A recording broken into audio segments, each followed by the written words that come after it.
Hello, everybody. Welcome back to Being the Odds. It is Monday, June 17th, 2024. We are back with our best bets of the day. If you're new to the channel, my name is Zach, and welcome to Being the Odds. Hit that subscribe button, like this video, hit notification bell so you never miss a pick. We post these best bet videos every single day. Going after our first 15,000 subscribers, our first year on YouTube. Really excited to have y'all here. Let's go win together today. Let's go make some money. So to recap yesterday's results, we went 2-2 yesterday. The Yankees completely blew it for us. We had Yankees minus 1.5. I don't know if y'all watched this game at all, Sunday Night Baseball, but it was 4-3.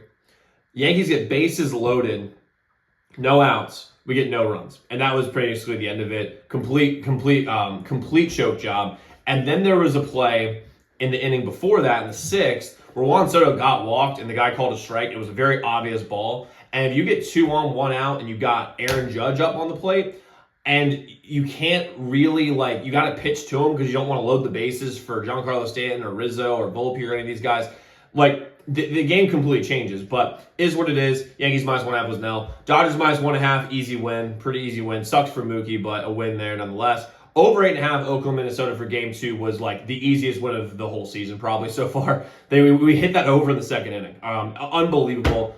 Easy dub. Watched it on my phone right before Father's Day dinner. That was sick. No runs first inning. Baltimore and Philly. Zach Wheeler, man, you can't be giving home runs up to Gunnar Henderson. That sucked. But overall for the year, we're killing it in every single sport. We're up big in everything. Life is really fucking good. And we have 5 plays today in the sports world. We have game 5 plays for the NBA Finals. We have a full slate MLB. Let's get into it. Now, I'm going to get started with our first play, which will be Luka over 31.5 points. Now, listen, I don't think Luka goes down with an offensive fight. This is the same logic I had for game 4. But the thing is that when you blow a team out by 45, and he gets pulled in the third quarter with 29 points, I mean, it is what it is. I think this game's a little bit closer than that, obviously. But the fact is that he's not going to go down the offensive fight, and they're going to single cover Luka like they've been doing. And if they do that, he's going to score 32, 33, 34, 35 points in this game. No one on the Celtics can stop him one-on-one. Absolutely no one. Now, they can give him problems, but they're not going to, he's off of 3 days rest, which is going to be big for his injuries. Plus, he didn't play the last quarter of game 4, so he gets a little bit more rest. That may not be a big deal, but the wear and tear of a fourth quarter is a big deal. And the role players all play worse on the road, especially with Dallas. And Luka's not an idiot. He knows that the role players are not going to be as good as they were in Dallas, so he's going to shoulder a bigger scoring load. And plus, Kyrie seems to have the yips in Boston. So for me, I'm rolling Luka over 31.5 points versus the Celtics here today.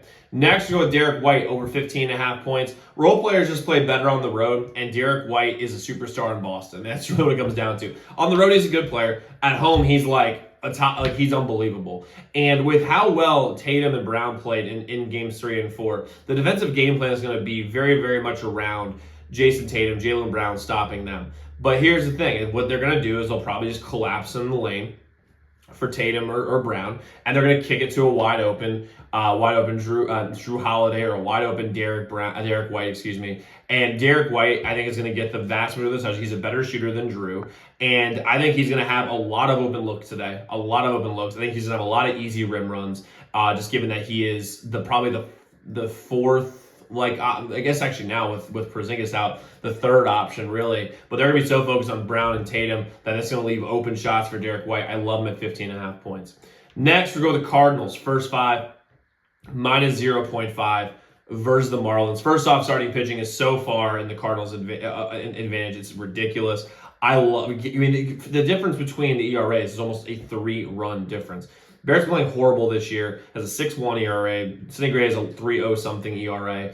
And the Cardinals lineup, I will take over the Marlins lineup because the Marlins are basically playing a AAA team. But I don't trust the minus 1.5 here because to me it just feels like the bullpen for the Cardinals is iffy. The offense is definitely iffy for the Cardinals. But here's the thing also as well when it comes to the Cardinals.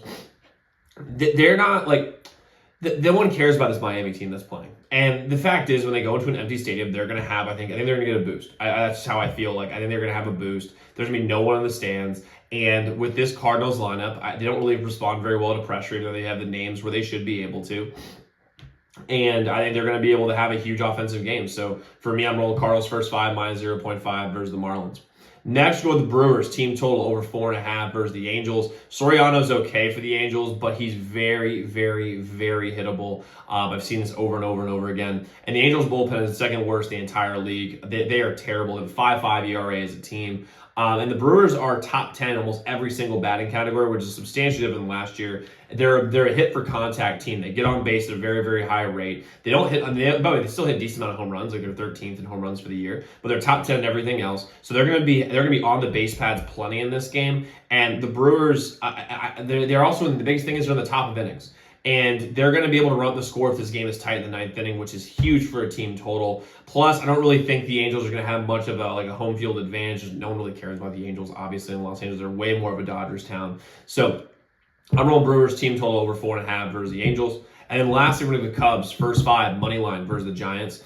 I'm going to take a shot over Hicks all day long. Both these bullpens are fucking terrible, so we're going to stay away from them. Because honestly, no matter how bad both these bullpens are, if you say, well, the Giants bullpen sucks too, Zach. Well, yeah, I mean, but the thing is it could be a wild card. Like, we just don't know what's going to happen with either of these teams, so I want to get rid of as much uncertainty as humanly possible. So I like so I like that. I like the Cubs lineup slightly better than the Giants. Now that Bellinger's back, it's a big deal for the Cubs.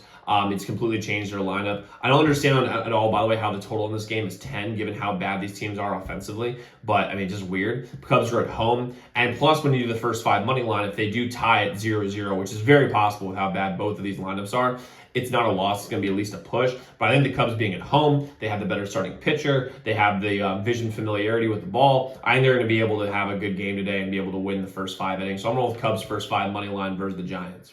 Now, we do, by the way, have 2 members-only best bets tonight. You go to ddmbets.com/picks. The website is linked in the comments below. But guys, let's go lock in those picks. Let's go win together today. Let's go make some money. I'll see you all tomorrow. Make sure y'all check those other videos.